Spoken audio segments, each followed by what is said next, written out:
Nà nhúng này.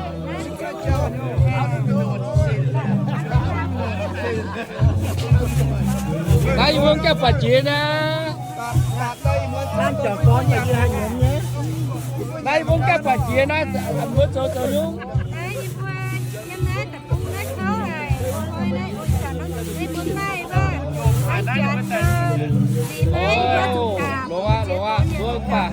Vương bà hai lọ tức bà cháu số lọ tức nhạt nhá.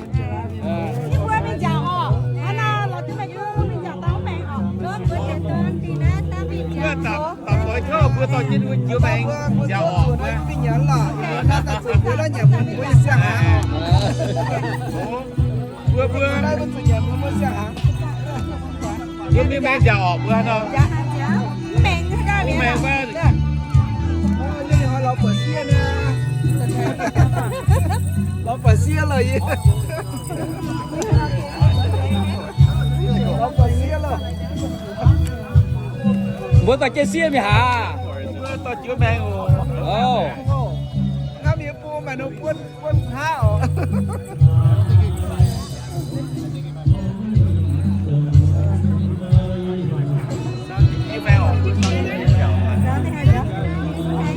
Vừa mình tẻ đào là.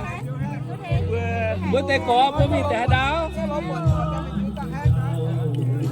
Vừa tẻ nhám vừa mình tẻ đào.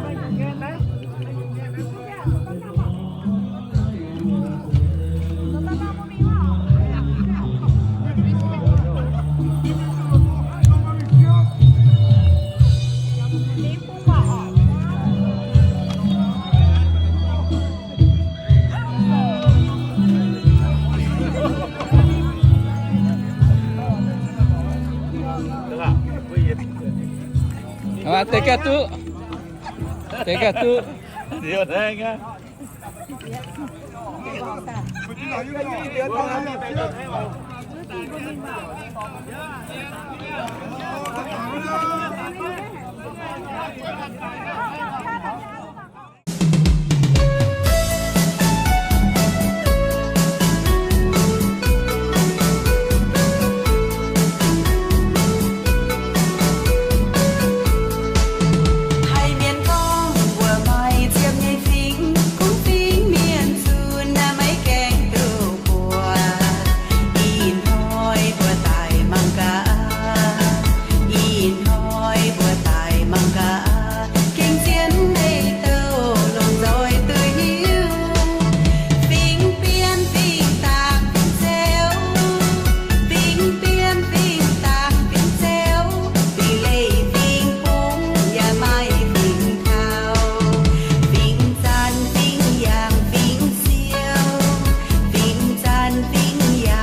đến bản số chứ thiên chứ tế nhá đây kia kia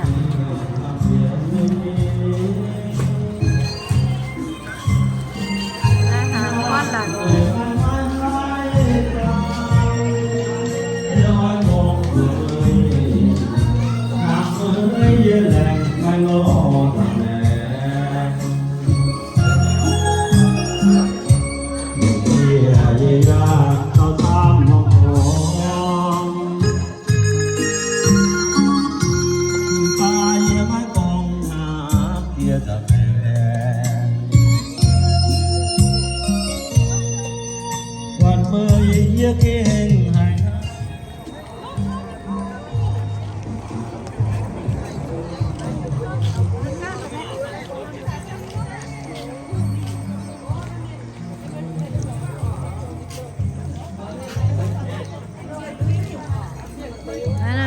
muôn vô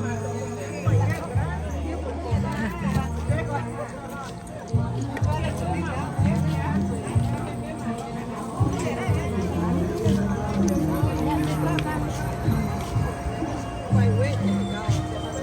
cho kênh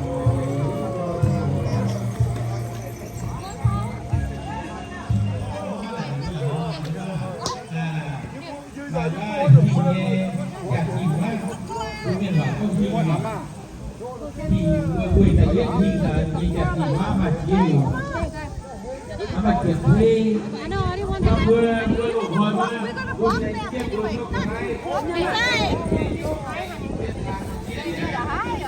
lỡ